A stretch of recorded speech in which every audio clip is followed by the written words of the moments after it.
Jericho Rosales at Janine Gutierrez magkakaroon ng collab project para kay Mamita Pilita Corrales. Mga netizens, bumilib kay Jericho dahil sa pinapakitang tunay na pagmamahal kay Janine Gutierrez at pagpupugay kay Miss Pilita Corrales. Ina ni Echo, natatandaan pa din ng mga kanta ni Mamita kahit may Alzheimer's na ito.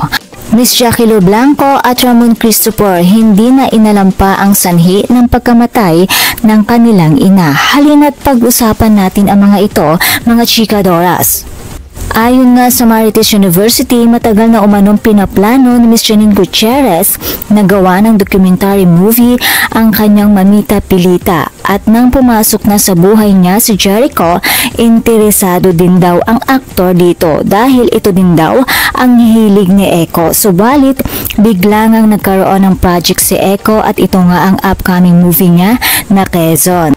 Kaya naman isinantabi muna ito at sa hindi nga inaasahang pangyayari ay namayapa nga itong si Mamita. Kaya naman sa ngayon ay kasalukuyan din kinukuhanan ang mga pangyayari sa kanyang wake para sa gagawin nilang documentary na ipoproduce ni Janine at Jericho. Kaya naman abangan natin ito mga chikadoras.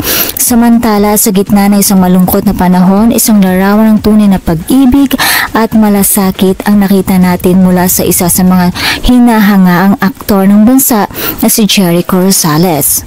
At dahil dyan, umulan ng papuri online.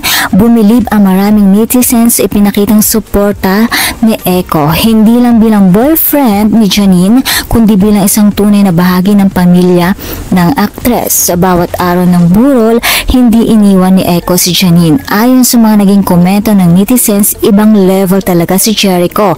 Hindi lang gwapo, may puso talaga.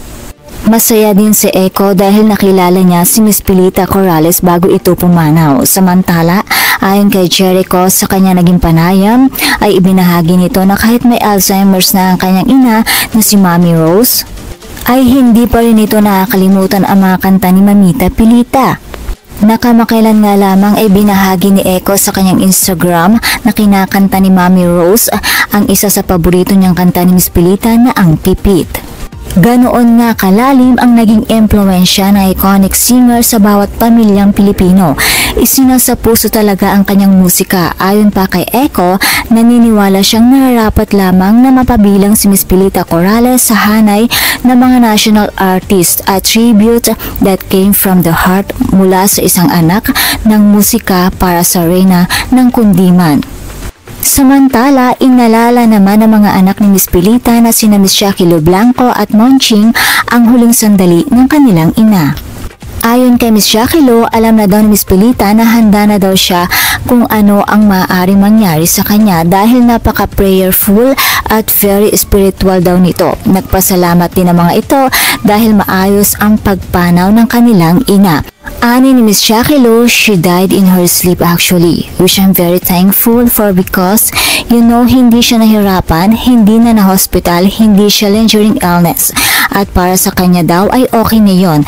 Kaya naman napagdesisyon na ng mga ito na hindi na nila inalam kung anong sanhi ng pagpanaw ni Miss Pilita. Subalit, mamimiss daw nila ng sobra ang kanilang ina. Sa ngayon ay hindi pa raw sila makadecide kung kailan nila ililibing sa himlayang Pilipino. Ani ni Miss Jackie Lou, I think what we will do is probably bring home her ashes until we've made that decision for her.